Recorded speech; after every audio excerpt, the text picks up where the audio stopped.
Guten Morgen Schweiz! In diesem Video geht es um die Volksinitiative für eine massvolle Zuwanderung. Es ist eine Initiative, die einfach erscheint, aber einen grossen Haken hat. Ich stelle sie dir vorstellen, damit du nachher objektiv richtig für dich entscheiden kannst. Die Initiative ist eine mehr im Rahmen der Aktion für eine neutrale Schweiz von der SVP. Diese Aktion verfolgt das Ziel, je nachdem wie man es sieht, die Schweiz unabhängiger zu machen oder sie abzuschotten. Konkret will die Initiative eine eigenständige Zuwanderungsregelung ohne Personenfreizügigkeit. Das Freizügigkeitsabkommen mit der EU soll innerhalb von einem Jahr neu verhandelt werden oder sonst einseitig gekündigt werden. Aber was ist überhaupt das Freizügigkeitsabkommen oder Personenfreizügigkeit? Personenfreizügigkeit bedeutet freien Personenverkehr und erlaubt einer Person, in einem beliebigen EU- oder EFTA-Land zu leben mit seiner Familie, sofern die Person entweder einen Arbeitsvertrag hat, selbstständig erwerbend ist oder genug Geld hat zum Leben. Zusätzlich kann man auch ohne Arbeit bis zu maximal 6 Monaten einreisen, um eine Arbeit zu suchen. Das, zusammen, dass man an der Grenze Personen nicht kontrolliert, finden manche Kritiker, dass das zu unkontrolliert ist und man nicht weiss, wer in die Schweiz kommt und wer nicht. Zusätzlich werden noch Ausbildungen anerkannt. Das heisst, wenn man zum Beispiel in der Schweiz Medizin studiert, kann man auch in Italien als Arzt arbeiten und umgekehrt. Und zuletzt helfen einem auch noch die Sozialversicherungen. Das heisst, wenn ein Schweizer jetzt zum Beispiel in Spanien die Arbeit verliert, wird ihm dort geholfen. Dass diese Sachen so funktionieren, ermöglicht das sogenannte Personenfreizügigkeitsabkommen. Und das möchten die Initianten jetzt künden. Jetzt könnte ich das Video eigentlich schon beenden, hätte die Sache einen grossen, fetten Haken. Das Personenfreizügigkeitsabkommen ist nämlich ein Abkommen, das in einem Paket von Abkommen integriert ist. Der sogenannte bilaterale Eis. Die bilateralen Eis sind ein Paket von 7 Abkommen. Und jetzt ist es so, dass wenn man eins von diesen 7 Abkommen kündet, dann ist man gezwungen, alle 7 Verträge zu künden. Das ist die sogenannte Guillotine-Klausel. Das heisst, wenn ihr jetzt abstimmen wollt, ob man jetzt das Personenfreizügigkeitsabkommen will künden oder nicht, heisst das eigentlich, man stimmt darüber ab, ob man die 7 Abkommen will künden oder nicht. Darum muss ich euch in diesem Video die anderen 6 Abkommen auch vorstellen, damit ihr objektiv entscheiden könnt, was ihr wählen wollt. Da sind die 7 aufgelistet. Das erste, Personenfreizügigkeit, ist das mit dem freien Personenverkehr. Das nächste Abkommen sind die technischen Handelshemmnisse. In diesem Abkommen geht es um die Anerkennung von Zulassungsprüfungen. Das sind zum Beispiel geschützte Ursprungsbezeichnungen. Dass man im Laden, wenn auf dem Fleisch steht, dass es aus der Schweiz, aus Italien oder Brasilien ist, wir können darauf vertrauen, dass das so ist. Und wenn wir sagen, dass das Schweizer Fleisch ist, glaubt uns das die EU. Und die Bauern müssen nicht noch extra für Qualitätskontrollen zahlen im Ausland, damit die bestätigen, dass das Schweizer Fleisch ist. Sondern es ist klar, wenn es Schweizer Fleisch ist es Schweizer Fleisch auch in der EU. Im dritten Abkommen geht es um das öffentliche Beschaffungswesen. Das Abkommen tut sicherstellen, dass Auftraggeber von der öffentlichen Hand in der EU alle potenziellen Lieferanten und Anbieter für ihre Aufträge und Projekte gleich berechtigen müssen. Auch die Schweizer. Das ermöglicht Schweizer Firmen, Milliardenaufträge von EU-Ländern zu ergattern. Wie zum Beispiel Stadler Rail. Die verkaufen ihre Züge in Polen und Österreich und verdienen Milliarden. Würden wir das künden, würden die ihre Aufträge verlieren. Interessant ist zum Beispiel, dass ein Ex-SVP-Nationalrat Spuler, der ja von dieser Partei ist, wo die Verträge will künden, gesagt hat, dass Künden von diesen Bilateralen eine Katastrophe ist. Da sieht man wieder die Widersprüchlichkeit, die es in der Politik halt gibt. Aber um da rauszukommen, schaust du das Video, dass du objektiv beurteilen kannst, was Sache ist. Das 4. Abkommen befasst sich mit der Landwirtschaft. Mit dem Abkommen kann man Produkte aus der Schweiz zu besseren Konditionen verkaufen. Zölle und sonstige Kosten zum Verkauf sind verkleinert und beim Käse sind sie sogar ganz abgeschafft worden. Das heisst, die Schweizer, die Käse produzieren, verdienen viel mehr. Dazu gehören Gemüse, Früchte, Milchproduktion, Wein und viele mehr. Die Kosten würden alle wieder zurückkommen, würden wir das Abkommen künden.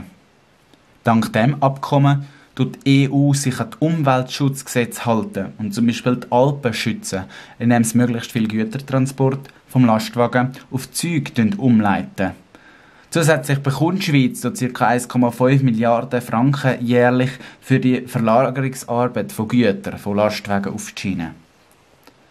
Zudem haben die Schweizer Lastwagenfahrer in der EU die gleichen Bedingungen wie EU-Lastwagenfahrer in der EU. Das heisst, Schweizer Lastwagen werden nicht diskriminiert. Zudem können Schweizer Unternehmen ihre Waren in den EU-Staaten verschieben und werden geschützt von der EU gegen billige Arbeitskräfte von außerhalb der EU.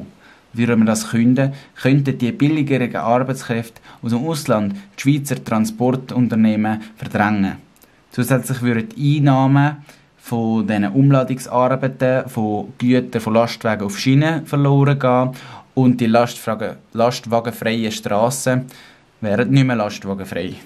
Kommen wir zum zweitletzten, Nummer 6, Luftverkehr. Dank dem Abkommen dürfen die Schweizer Fluggesellschaften Flughäfen in der EU anfliegen.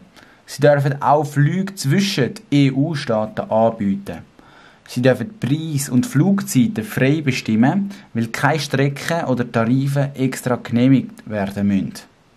Würde das Abkommen künden, müsste die Schweiz mit jedem Land neu einzeln verhandeln. Das wären grosse negative Folgen für zum Beispiel Swiss oder EasyJet Schweiz. Jetzt sind wir schon beim letzten Abkommen angekommen, Nummer 7, Forschung. Dank dem Abkommen bekommen die Schweizer Forscher mit ihren Labor- und Forschungsunternehmen freien und gleichberechtigten Zugang zu EU-Forschungsprogrammen. Sie haben Zugriff auf Daten und Informationen von EU-Forschungslaboren. Dann gibt es noch Studienaustauschprogramme, wie zum Beispiel Erasmus, wo von 3000 Studenten pro Jahr genutzt wird. Diese Möglichkeit wäre weg. Und unzählige Absolventen von Berufslehren, die durch Erasmus Plus auch von dem Austausch profitieren könnten das nie nutzen. Gut, das wäre es gewesen.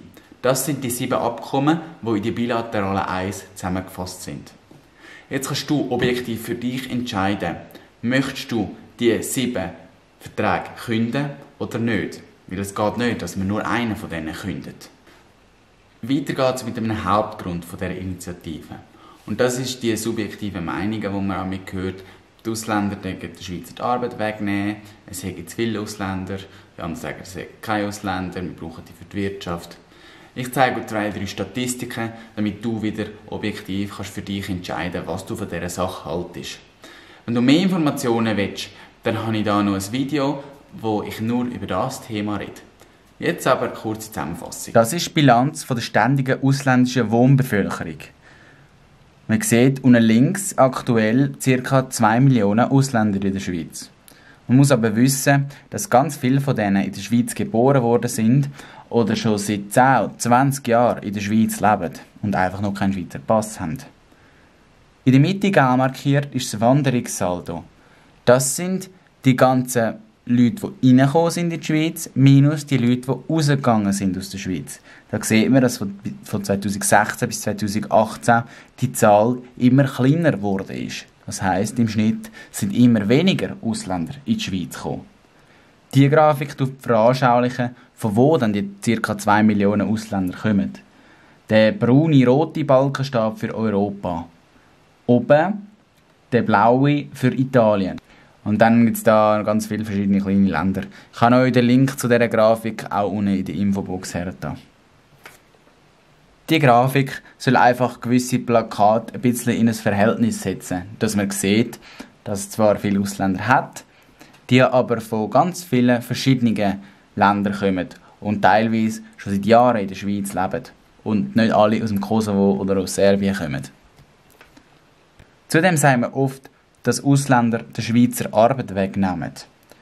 In dieser Statistik sieht man, wie viele ausländische Personen in welchem Sektor wie viele Arbeitsplätze haben. Da sieht man, Gastgewerbe ist am grössten, im Stand Januar 2020, mit etwas mehr als 4000 Ausländern. Auch wieder da, wir wissen nicht, ob die nicht schon seit mehreren Jahren hier in der Schweiz leben oder sogar hier geboren sind. Gut, das wäre es von meiner Seite. Das Video über die Volksinitiative für eine massvolle Zuwanderung. Wir stimmen am 17. Mai darüber ab. Denkt daran, genug früh den Brief zu schicken, dass er rechtzeitig ankommt. Ich habe ein Video darüber gemacht, dass das Ganze eigentlich recht schnell geht. Du kannst das schnell anschauen, wenn du möchtest. Und dann kann ich nur noch sagen, danke, dass du dich für Politik interessierst. Danke, dass du dich informierst und gehst abstimmen. Dann kannst du nämlich mitentscheiden, wie es mit unserem Land weitergeht.